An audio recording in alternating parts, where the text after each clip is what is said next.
Hello, class. What I'm in right now, we're in GeoGebra, and I'm going to show you a couple things, most specifically about absolute value graphs, what shapes they make, and how to play around with them a little bit. So this is your typical algebra view that you're in right now. Obviously, if I want to change the perspective, I can go to the double Oreo cookie, which is just the settings, and I can go to different perspectives. And what that will do, I can shift between all the different perspectives that I would like. If I wanted to make it a geometry view, this is just a plain background, I could switch that. Or what we want for this project, we want the algebra view. So we want the axes. We also want this algebra input bar right here. Okay, that's what pops up once you have the algebra view.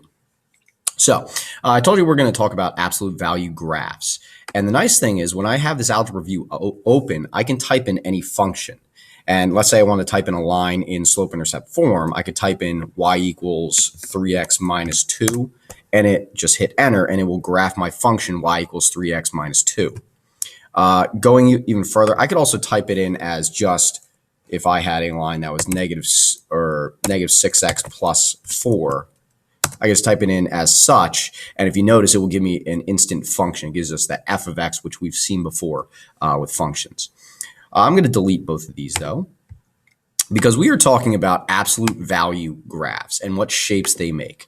So, and this is more of an Algebra 2 concept, which we haven't talked about yet, but this is something where we're going to kind of investigate what is part of an absolute value graph. Now, how do I type in an absolute value graph into my GeoGebra or my algebra view right here, this little tile on the side here?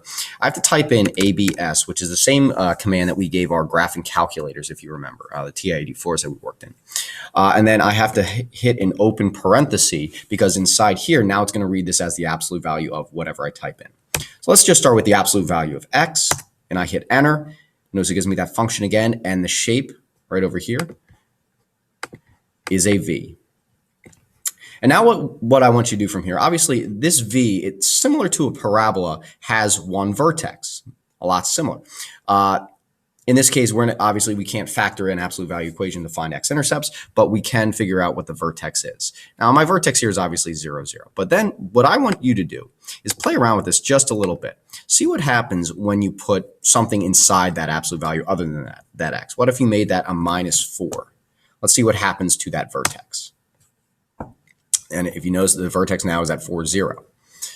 Well, let's see what happens if we put a 2x in here. Let's see what happens. Watch your absolute value curve. Hit enter.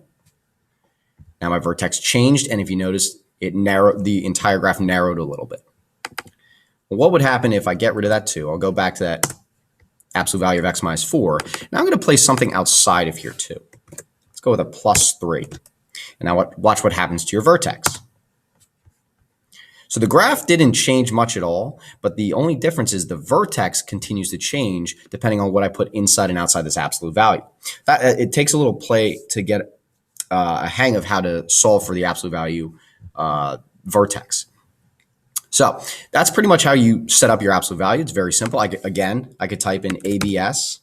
It gives me an absolute value equation, open paren or open parenthesis, and then I could type in whatever I would like in here. One thing not to do, please do not type in y. If you type in y, it's an invalid function. The reason being, obviously, if you're typing in a function, this y represents your output values, which is the same as this f of x up here. And our input values for GeoGebra is always read as x. So that's just something to remember. Always type in your little x in between your absolute value, and then you can make it whatever you want. And as you notice, that changes it. Also, another thing to play around with is see what happens if I take this second absolute value and I place something outside of it. What if there was a 3 outside of it? What happens if, and another thing to think about, we talked about both these graphs, would they be going up or down, similar to parabolas? How would I make this graph turn over and point downward? That's something for you and your group members to think about. So that's a pretty quick lesson on graphing absolute value equations. When you need any help, and the other thing that I forgot to mention was you could even drag this once you have your cursor tool if you need to place it somewhere. Okay, that's nice and neat. The big things that I want you to get out of here are how do you figure out what your vertex is and pretty much how can you solve for your vertex just by the absolute value equation. That's more of an algebra 2 skill, but that's still something that we're going to take a look at. Okay, so there's your little quick lesson on graphing absolute value equations in GeoGebra.